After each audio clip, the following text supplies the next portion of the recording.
사람 중에 하나입니다. 저는 북한의 김일성도 만나봤고 또 지금 남북관계에서 이상한 흑작질을 하는데 전면에서 다니고 있는 김영철이라는 자는 90년대 남북 고위급 회담을 할 때는 제 앞에서 고양이 앞에 쥐 같은 자였습니다.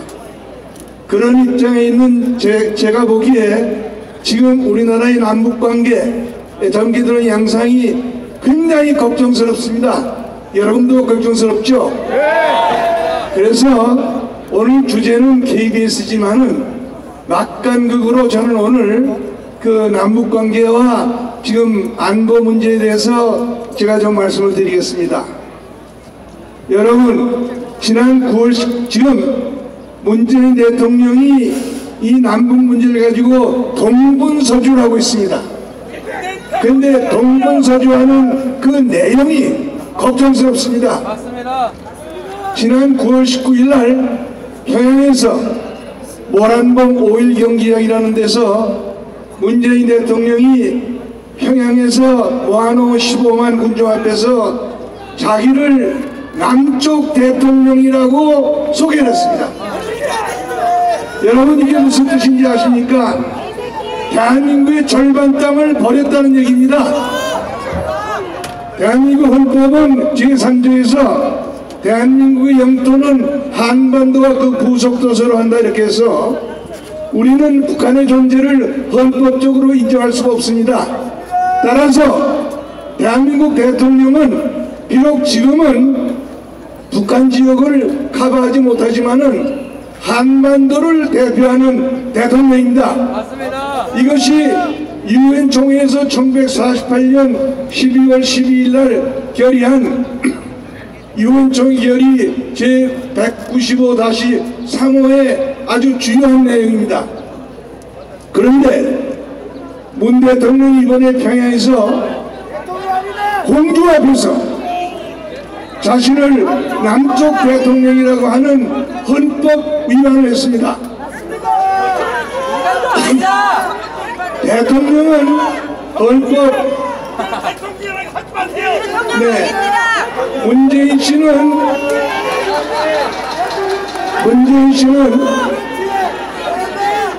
헌법에 의해서 국토수호와 헌법 준수를 책무로 하는 사람입니다. 취임 선서할 때도 헌법 69조에 의해서 그렇게 했습니다. 그렇다면은 평양에서 이렇게 공중환시기에 이러한 반헌법적인 얘기를 했다면은 당연히 이것은 우리가 법적으로 따져야 될 것 아닙니까? 저는 여기 지금 국회의원도 두 분이 계시지만은 국회가 마땅히 국정조사를 실시해가지고 헌법 위반 여부를 따져서 사실로 드러난다면은 당연히 탄핵 소추로 책임을 물어야 된다고 생각합니다. 여러분, 그런데 문재인 씨의 그동안의 행보를 보면은 거기서 그치는 것이 아닙니다. 완전히 북한의 통일전선의 하수인으로서 처신을 하고 있습니다. 지난 4월 27일 아니 금년 초 이래로 문재인 씨는 시도 때도 가리지 않고 만나는 사람한테마다 구별함이 없이 김정은에 대해서 얘기를 하고 있습니다. 그리고 김정은의 말을 소개하고 있습니다. 그러나 문재인 씨가 입에 담는 김정은의 말은 김정은이 직접 우리에게 들려준 말이 아니고 또 그 내용이 내가 맞다 내가 한 말이라고 시인한 말도 아닙니다. 이것은 완전히 문재인 씨가 자기 입에서 꺼내서 다른 사람들한테 얘기하면서 믿으라고 지금 강변을 하고 있습니다. 가난키는 한 얘기입니까? 게다가 거기서 더 나가서 김정은이가 누굽니까? 아까도 잠시 언급이 있었습니다마는 김정은은 김일성의 손자로 자기 고모부를 기관포로 포살했고 자기 이복형을 해외에서 독살했고 또 자기의 측근 인물들을 면전에서 하품을 졸았다는 이유로 총살을 집행하고 그 3대 세습으로 권력을 잡은 뒤에 수천 명을 학살했고, 그리고 정치범수용소를 그대로 유지 강화하고 있고, 북한 주민들에 대한 기본권의 박탈과 자유권의 박탈을 여전히 강화하고 있는 장황부도한 독재자입니다. 맞습니다. 근데 이 독재자에 대해서 문재인 씨가 꼭 고장난 추궁기판처럼 만나는 사람들한테마다, 심지어는 유엔 총회 연설을 통해서도 엉뚱한 찬사를 들어놓고 있습니다. 가당키는 일입니까? 우리가 지난 70년 동안 살아오면서 알고 있는 사실을 이렇게 근거도 없이 뒤집을 수가 있습니까? 우리의 자라나는 어린이들이 어떻게 생각하겠습니까? 맞습니다. 이러한 상황을 우리가 지금 겪고 있습니다. 맞습니다. 그런데 아까도 말씀이 있었지만은 불행하게도 이 나라 언론이 완전히 좌경화가 돼가지고 이러한 문재인 씨의 망언들을 걸러내지를 못하고 있습니다. 왜 걸러내지 못하고 있느냐? 아까 우리 김진태 의원께서 사적을 말씀하셨죠. 그러나 그보다도 더 중대한 문제가 있습니다. 방송법이 엉망으로 되어 있습니다. 지금 KBS는 방송법에 의해서 설립되고 운영되고 있는 국가기관 방송입니다. 국가기관 방송이라는 것은 평시에는 사회의 목탁 노릇을 해야 되고, 전시와 같은 국가 위기에는 이 국가의 신경중추 역할을 해야 되는 막중한 존재입니다. 그런데요, 방송법에 한국방송공사 관련 책무를 규정하고 있는 44조를 보면은 KBS의 책무에 대해서 아무런 구체적인 언급이 없습니다.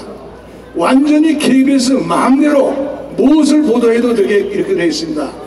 있을 수가 있습니까? 맞습니다. 우리가 세금으로 운영되고 있는 국가기관 방송이 이렇게 방만하게 멋대로, 거기다 더군다나 과격노조의 지금 수준이 들어가지고 대한민국 방송인지 북한 방송인지 모르는 이런 방송 작태를 보이고 있는 것을 우리가 어떻게 해야 됩니까?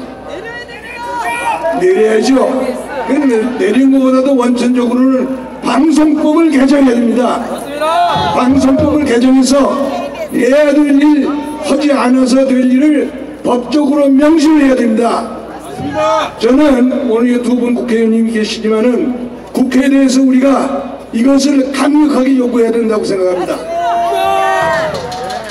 그리고 이제 마지막으로 다른 연사분이 많기 때문에 저는 이만 말씀을 마무리하겠습니다만은, KBS 문제는 아까 두 분이 말씀한 것처럼 우리가 결연하게 KBS를 거부해야 됩니다. 어떻게 해서든 방법을 찾아서 우리가 KBS에서 내고 있는 시청률을 거부해야 됩니다. 그렇게 해서 KBS가 환골탈태해야 되겠고, 그보다도 앞서서 저는 여기에서 KBS를 향해서 호소합니다. KBS 방송 사원들의 절반 이상은 어느 노조에도 가입하지 않은 아주 엉거주춤한 사람들입니다.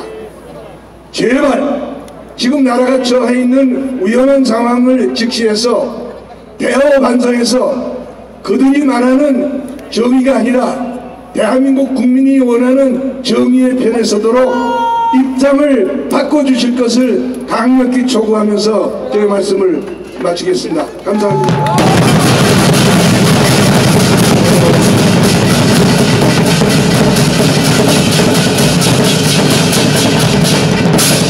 자, 우리가 무조건 양성동의를